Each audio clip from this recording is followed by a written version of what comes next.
అందరికీ నమస్కారం. నా పేరు కీర్తి వడ్రేవు. నేను డాలస్ నుంచి మాట్లాడుతున్నాను. ఇవాళ మనం జూన్ నెలలో మేషరాశి వాళ్ళకి ఎలా ఉందో ఇప్పుడు చూద్దాం.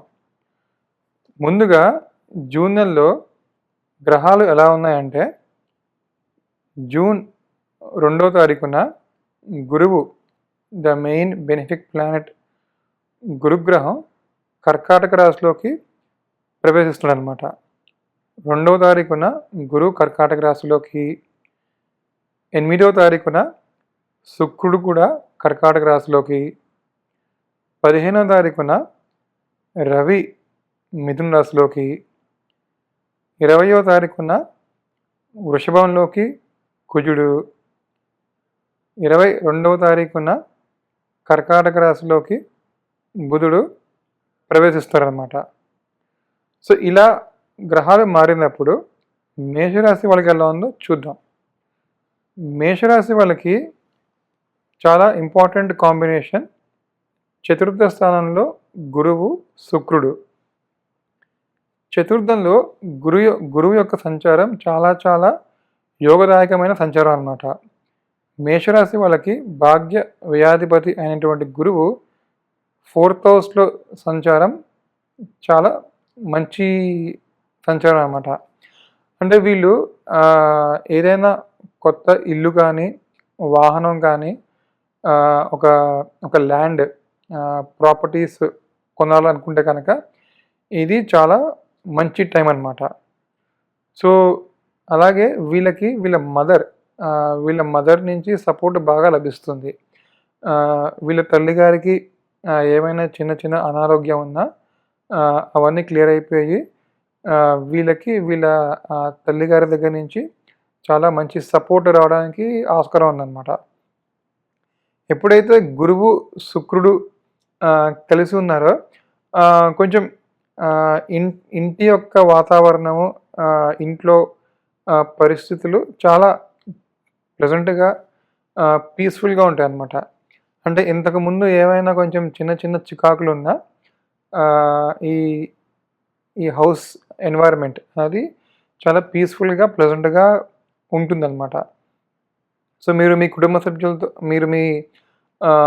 సభ్యులతోని చాలా మంచి టైం స్పెండ్ చేస్తారనమాట. సో ఇది గురువు శుక్రుడు వీళ్ళ కాంబినేషన్ వల్ల ఉండే ఫలితం అనమాట. అంటే వీళ్ళు ఏమైనా మ్యారేజ్ గురించి చూస్తున్నా కూడా వీళ్ళకి మంచి మ్యారేజ్ ప్రపోజల్స్ రావడానికి ఆస్కారం ఉందన్నమాట. సో తర్వాత మనం 3వ స్థానంలో రవి బుధుల యొక్క సంచారం చూద్దాం.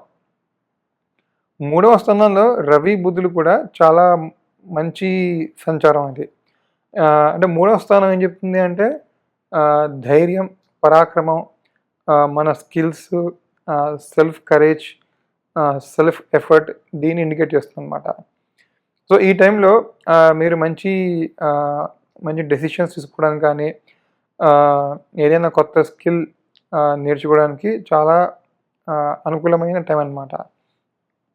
అంటే ఒక మంచి నిర్ణయం అంటే డేరింగ్గా ఒక నిర్ణయం తీసుకుని ఒక పని చేయడం కానీ, లేకపోతే మీరు ఎప్పటి నుంచో ఏమైనా ఒక స్కిల్ని నేర్చుకుందాం అనుకున్నా ఇది మంచి టైం అన్నమాట. సో మీ సెల్ఫ్ ఎఫర్ట్ వల్ల మీకు మంచి గుర్తింపు కూడా రావడానికి ఆస్కారం ఉందన్నమాట. అంటే మీ ఇంట్లో కానీ, మీ ఆఫీస్, మీ వృత్తిపరంగా మీ యొక్క కష్టానికి, అంటే మీ యొక్క సెల్ఫ్ ఎఫర్ట్కి మంచి గుర్తింపు రావడానికి ఆస్కారం ఉందన్నమాట. సో 3వ స్థానంలో రవి బుధులు మీ పరాక్రమానికిను, మీ కమ్యూనికేషన్, మెయిన్గా మీ కమ్యూనికేషన్కి మీకు బాగా ఉపయోగపడుతుంది. సో మళ్ళీ నేను ఇంతకుముందు చెప్పినట్టుగా మీరు ఏదైనా ఒక స్కిల్ నేర్చుకోవాలనుకున్నా ఇది మంచి రైట్ టైం అన్నమాట. సో ఇది రవి బుధుల యొక్క కాంబినేషన్ వల్ల ఉండే ఫలితాలు. ఇప్పుడు 2nd హౌస్లో కుజుడు. సో 2nd హౌస్లో కుజుడు ఏంటంటే మీరు మాట్లాడే విషయంలో కొంచెం జాగ్రత్తగా ఉంటే మంచిది. ఎందుకంటే మాటల్లో కొంచెం తొందరపాటు రావడానికి ఆస్కారం ఉందనమాట. అంటే మీరనే మాట ఆహ్, ఆ ఉద్దేశంతో అనకపోయినా అది అవతలి వాళ్ళకి అది వేరేలాగా కన్వే అవ్వడానికి ఆస్కారం ఉందనమాట. సో, మీ మాట్లాడే తీరులో కొంచెం నిమ్మలంగా మాట్లాడితే గనక మీకు అన్నెసెసరీ కాంప్లికేషన్స్ రాకుండా ఉంటుందనమాట. అలాగే సెకండ్ హౌస్ అనేది ఇన్‌కమ్ కూడా ఇండికేట్ చేస్తుంది. సో, మీరు ఆహ్, డిఫరెంట్ సోర్సెస్ నుంచి ఇన్‌కమ్ ఆహ్, గెయిన్ చేయడానికి మీరు ప్రయత్నిస్తారనమాట. సో, మీ ఇన్‌కమ్ కూడా గ్రో అవ్వడానికి ఛాన్స్ ఉంది. At the same time me efforts కూడా అలాగే ఉంటాయన్నమాట. మీరు డిఫరెంట్ సోర్సెస్ నుంచి ఇన్‌కమ్ ఆహ్, ఆహ్, చేయడానికి మీరు ప్రయత్నిస్తారనమాట. సో, ఓవరాల్‌గా మేషరాశి వాళ్ళకి జూన్ నెలంతా బావుంది. అన్ని గ్రహాలు అంటే రవి, బుధుడు, మెయిన్‌గా గురువు, శుక్రుడు, కుజుడు కూడా బానే ఉన్నారనమాట. ఓన్లీ మాట్లాడే విషయంలో తొందరపాటు లేకుండా నెమ్మదిగా మాట్లాడితే గనక అంతా బానే ఉందనమాట. సో, ఇది నాకు తెలిసినంత వరకు మేషరాశి గురించి. మళ్ళీ ఇంకో రాశి గురించి ఇంకో వీడియోతో మళ్ళీ కలుద్దాం. అంతవరకు థాంక్ యూ.